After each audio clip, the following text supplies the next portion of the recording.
How the Roman roads changed everything. Boring history for sleep. Asterisk. Close your eyes and picture the ancient world. Not the marble columns in grand amphitheaters, but the slow, steady beat of daily life. Small towns, scattered villas, bustling marketplaces, and miles of wild countryside stretched between the edges of civilization. Now imagine these places before the Romans, linked by little more than winding dirt tracks, paths worn by countless feet, hooves and wooden wheels, muddy in winter, dusty in summer, and sometimes impassable altogether. It was into this landscape, some 2,300 years ago, that the Romans began a project so dull, so incremental, and yet so transformative, that the echoes of their work are felt in our lives even now. The building of roads, not just a few, but a network of thousands upon thousands of miles of solid, durable, and mostly straight roads, binding an empire that stretched from the misty hills of Britain to the burning sands of Syria, from the olive groves of Spain to the forests of Germany. But what did it actually mean, in practical terms, to build a Roman road? What did it feel like, day after day, to live in the shadow of that colossal infrastructure project? Let's set aside visions of legionaries marching in perfect unison for a moment. Instead, step into the shoes of a Roman road worker, perhaps a conscripted peasant, a slave, or a hired laborer rising before dawn. You begin your day outside a work camp along the route of the Via Appia. Perhaps the most famous of all Roman roads, the Regina Virum, the Queen of Roads, will eventually run from Rome itself all the way to Brandisium on the Adriatic Sea, more than 350 miles away. For now, though, the section you're helping to build is little more than a scar across the countryside, a clearing cut through fields, marshes, and low hills. The work is grueling and slow. First, surveyors using only simple tools, ropes, and their remarkable sense of geometry lay out the path, aiming for the straightest line possible regardless of natural obstacles. Swamps are drained, hills are cut through, and rivers are either bridged or diverted. Then come the pickaxes, shovels, and baskets. The earth is dug out to form a trench, a labor that blisters your hands and strains your back. This trench will become the agger, the raised bed on which the road will rest. Layer by layer, the foundation is built. The bottom is filled with large stones, then a layer of crushed rock, then gravel or sand.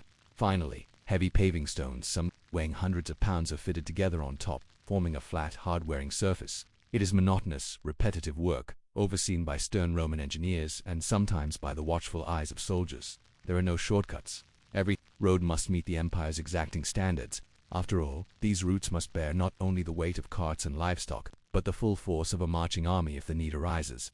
On the best days, the labor is broken up by small pleasures, the camaraderie of shared hardship, a hot meal, of bread and beans at noon, the rhythm of the work itself, but more often it is endless toil under the hot Italian sun or in the biting cold of winter. Injuries are common, pay is low, if it exists at all, yet there is a sense, among the workers, that they are building something important, something that will outlast them all. Once completed, the road is a marvel. Unlike the muddy tracks of the countryside, a Roman road is straight, raised, and engineered for durability. Water drains off its cambered surface. Deep ditches line each side, preventing floods. Mile markers appear at regular intervals, an innovation so obvious, yet so new, that it revolutionizes travel and communication. The arrival of a new road changes everything for the people living nearby. Suddenly, markets that were once days away can be reached in hours. Mail and official messengers travel faster and more reliably than ever before. For soldiers, the roads mean swift movement and surprise, allowing Rome to project its power to the farthest corners of the empire. For merchants, it means goods, grain, oil, wine, pottery can move faster and in greater quantity than anyone thought possible. But the benefits are not felt equally. For some villages, the road brings prosperity and connection. For others, it brings taxation, requisition, and the ever-present risk of armies marching through. New laws and customs arrive with the travelers. Old ways fade as the empire's influence grows, yet the roads themselves become part of the landscape, as unchanging as rivers, and almost as vital as evening falls. The laborers trudge back to their camps, sore and exhausted, but knowing their work is not just for their own generation. In centuries to come, travelers will walk these stones. The routes will outlast empires, kingdoms, and even nations. Even today, some of the original stones remain, worn smooth by the passage of feet, hooves, and wheels. How did such an unglamorous project come to reshape the world? What was it like for the countless people, soldiers, merchants, peasants who lived along these roads, and how did they adapt to a world suddenly made smaller and swifter by Roman engineering? As dawn breaks and the last stars fade from the Italian sky, the Roman road begins to stir with life. These stone ribbons cut through forests and fields, cross rivers on graceful arches, and wind over hills on causeways so straight they seem to defy the land itself. You are no longer a road worker, but a resident of a nearby village, or perhaps a trader, or a minor official, one of the many whose days are shaped by the road outside your door. To the casual observer, The road might appear quite a wide track, lined with gravel, bordered by drainage ditches, flanked by the occasional milestone carved with the distance to Rome. But listen closely, and the road is never silent. The steady tramp of marching boots, the rattle of ox carts laden with amphorae of oil or wine, the creak of merchant wagons, their drivers calling out greetings or curses in Latin, Greek, or local dialects. Even the earliest travelers missed riding swift horses of fishers, officials with their litters.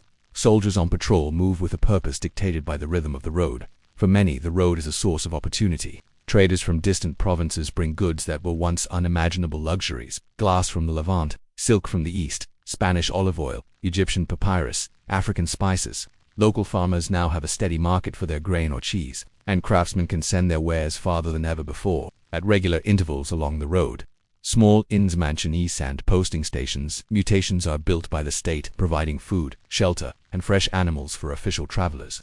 These waystations become vital nodes in the network of imperial life, each with its own caste of innkeepers, cooks, stableboys, and informers. Yet travel is rarely comfortable. Even with Roman engineering, the journey is long and often tedious. Roads, though durable, can be hard on feet and wheels alike. Dust in summer, mud in winter, insects and bandits in the wild stretches. Wealthy travelers may be carried in litters or ride on horseback, but most walk, driving pack animals before them or trailing behind ponderous carts. Each night brings the challenge of finding a safe place to sleep, a room at a busy inn, or a makeshift camp by the road, wrapped in a cloak against the chill. For the Roman state, the roads are arteries of control and command. At intervals, official couriers cursus publicus race by, carrying messages, decrees, and intelligence. Soldiers patrol the routes, ensuring security and watching for signs of unrest. Alongside them travel tax collectors, census officials, engineers, and priests, all on business of empire. The road brings order, but also oversight. New laws and customs follow the stone, sometimes welcomed, sometimes resented. The roads also become the stages for more somber dramas. Refugees, fleeing from conflict or famine, trudge along the verges. Prisoners, chained together, march under guard to distant mines or quarries. Conquered peoples, uprooted from their lands, are moved along the very routes that enabled their defeat. Even the dead travel the roads. Roman law requires that tombs and monuments be placed outside city walls, lining the approach to every major town. Each grave is a silent witness to generations passing by. The presence of the road changes the landscape itself. New towns spring up where routes intersect, swelling with markets, workshops, and temples. Old settlements wither if bypassed. Fields are reorganized, forests cut back, marshes drained. Milestones, carved with the name of the emperor and the distance to Rome, remind everyone who holds power. The road, once built, endures. Even when stones crack and ditches silt up, the path remains, shaping the land and the lives of those who depend on it. For local people, the road brings as many challenges as benefits. Taxes may rise to pay for its upkeep. Soldiers may requisition food, lodging, or even conscript laborers for repairs. Banditry, always a risk, becomes a new danger as wealth and travelers increase. Yet, over time, the rhythms of road life become routine. The arrival of a traveling merchant, a government inspector, or a detachment of soldiers becomes an expected, if not always welcome, part of the year. Children grow up watching the steady flow of strangers, learning snatches of foreign languages, dreaming of distant cities, or fearing rumors of war and rebellion. Religious cults spread along the routes. Roadside shrines spring up, dedicated to Mercury, god of travelers, or to local deities, asked to grant safety or luck. Despite the monotony and discomfort, the roads connect people in ways they could never have imagined. News of triumph, disaster, or simple gossip moves faster than ever before. A baker in Gaul hears of a new emperor days after his coronation. A centurion's retirement villa in Spain is furnished with marble from Greece. In time, the roads become not just conduits for commerce and conquest, but the very sinews of a shared, if uneasy, civilization. And yet, beneath the surface, old ways persist. In remote hamlets, folk tales warn of the dangers lurking just beyond the stones. Local dialects and traditions linger, sheltered by distance from the empire's heart. The road has not erased the old world. It has simply woven it into something larger, more complicated, and, perhaps, more fragile as dusk falls and the last travelers hurry to shelter. The road lies silent again, waiting for the next sunrise, the next day's business, the endless march of feet and wheels. How did the empire maintain such a vast network? And what happened to the roads and the world they created when Rome's power finally faltered? Imagine, now, centuries have passed. The statues along the Vie are worn, milestones are toppled and half buried in weeds, and the grand triumphal arches crumble in silence. The Western Roman Empire has faded. Emperors come and go in distant cities, while here on the old roads, the world is changing, sometimes gradually, sometimes in the blink of an eye, as Rome's authority wanes. The roads that once drew its borders and carried its armies are left to the stewardship of local powers, new kingdoms, and the common folk. Some routes, especially those linking vital cities or market towns, remain lifelines. Others fall to neglect. Stones loosen, bridges collapse in spring floods, forests begin to reclaim the margins. And yet, the imprint of Rome's ambition is stubborn. So many roads are simply too useful to disappear. Travel is less orderly now. Merchants and peasants, monks and messengers continue to move along the old ways. Trade shrinks but does not die. A wagon loaded with salt, furs, or pottery may still roll from Gaul to northern Italy. Though the journey is slower, the dangers greater. Bandits, no longer so easily kept at bay, haunt the lonelier stretches. The state post service dissolves, but religious pilgrims follow the stones to shrines, monasteries, or distant holy sites. Soldiers of new lords march, as legionaries once did, leaving fresh footprints atop the ancient dust. Local communities adapt. Where a bridge washes out, villagers throw planks or stones across the torrent. When a milestone falls, someone may use it to build a barn wall. Inns and mansions, once managed by Rome, become family businesses or are abandoned altogether. The knowledge of road maintenance, of drainage, paving, grading persists, though often imperfectly, handed down by word of mouth or the memory of the elders. For the traveler, each journey is now a negotiation with uncertainty, whether war and rumor shape the choice of path as much as the stones underfoot. Yet the roads remain the backbone of communication. A message can still reach a distant town faster than any man on foot. A cart can still move goods over the old Aga more easily than across raw earth. Even as empires fall, the roads are not forgotten. In time, new rulers, Gothic, Frankish, Lombard, Byzantine, lay claim to the land and its infrastructure. Some restore stretches of road, patching holes or rebuilding bridges. Others let them fade, their priorities elsewhere. But always, the ghost of the old routes lingers. In medieval Europe, the memory of Roman roads shapes the growth of new towns and the plotting of borders.